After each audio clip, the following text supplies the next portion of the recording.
Michael froze the moment he opened the black envelope. His hands trembled as a thick card slipped onto the kitchen counter. At first, he thought it was some kind of sick joke. Then he saw the photograph. His photograph.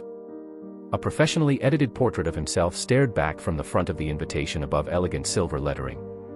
Beneath it were words that drained the color from his face, in loving memory of Michael Carter. His own funeral announcement.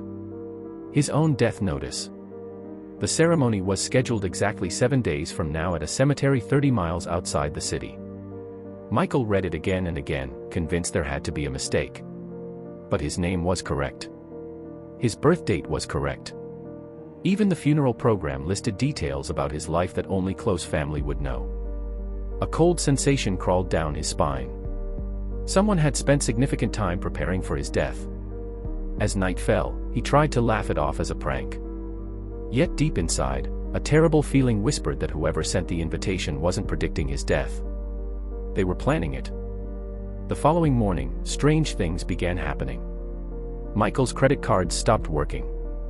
His banking app displayed a warning that all accounts had been suspended pending investigation.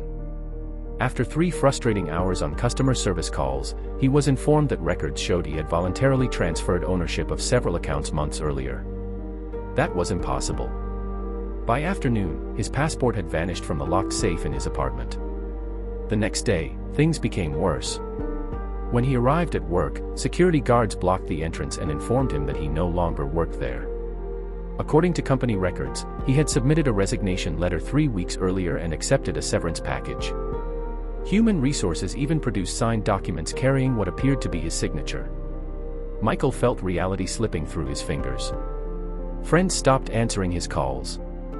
Government databases suddenly listed outdated information about him. It was as if someone was deleting him piece by piece from existence. Then, while searching through old files in his late mother's storage unit, he discovered a hidden notebook. Between its worn pages was a newspaper clipping mentioning several wealthy individuals who had disappeared over the previous 20 years. Every one of them had been declared dead despite no bodies ever being found. Scribbled beside the article was a handwritten warning from his mother: "If they ever find you, run." The clue led Michael into a terrifying investigation. Following names, financial records, and forgotten connections, he uncovered whispers of a secret organization operating in complete secrecy. They specialized in something far more sinister than fraud. They stole identities. Wealthy targets were legally erased from existence.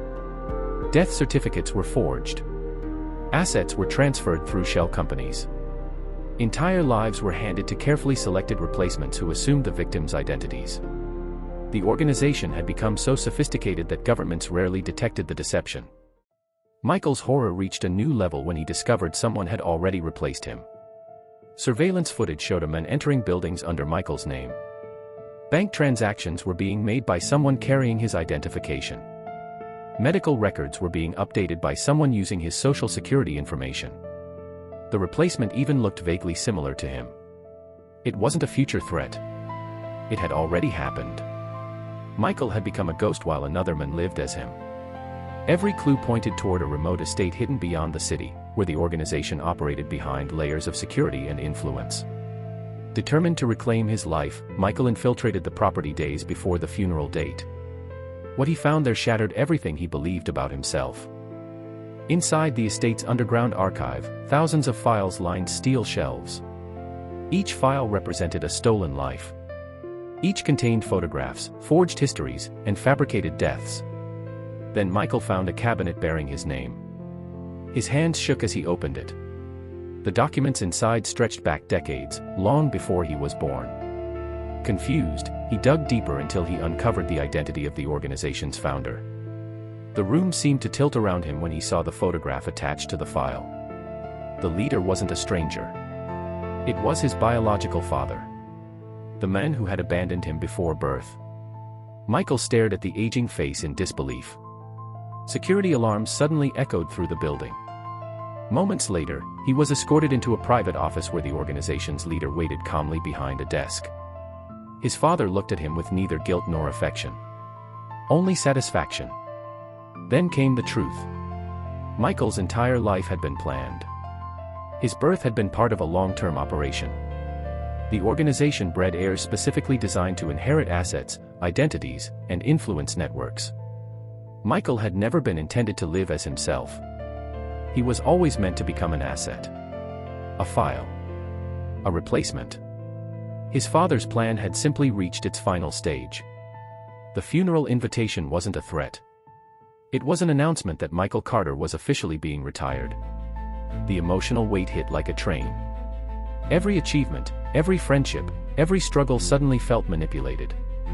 Michael realized he had never truly owned his life. But his father made one fatal mistake. He underestimated how much Michael had inherited from him. During his investigation, Michael had secretly copied thousands of confidential files detailing decades of stolen identities, financial crimes, and political corruption. While pretending to accept defeat, he triggered a chain of encrypted uploads scheduled to release evidence worldwide. By the time his father discovered the betrayal, it was too late. Law enforcement agencies stormed the estate. Powerful members fled. Accounts were frozen. Hidden operations collapsed overnight. The organization that had survived for generations imploded within hours. Michael escaped as authorities closed in, watching flames rise from the compound that had stolen countless lives. Days later, standing outside the cemetery where his funeral had been scheduled, he watched workers remove the empty memorial prepared for him. He had survived. His identity had been restored. The nightmare was finally over. Or so he thought. That evening, Michael returned home exhausted. The apartment was empty and silent. Then he noticed a photograph resting on his kitchen table. He had never seen it before. In the picture, a young Michael, perhaps 6 years old, stood smiling beside his father. They appeared happy. Familiar. Like a normal family.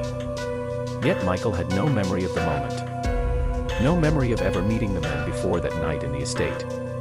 On the back of the photograph were 4 words written in faded ink. Remember who you were. Michael stared at the image long into the darkness. If the photograph was real, then his memories were false. If his memories were false, then his entire life might have been manufactured. And if that was true, who exactly had survived the funeral? The question remained unanswered as the lights in the apartment suddenly flickered off.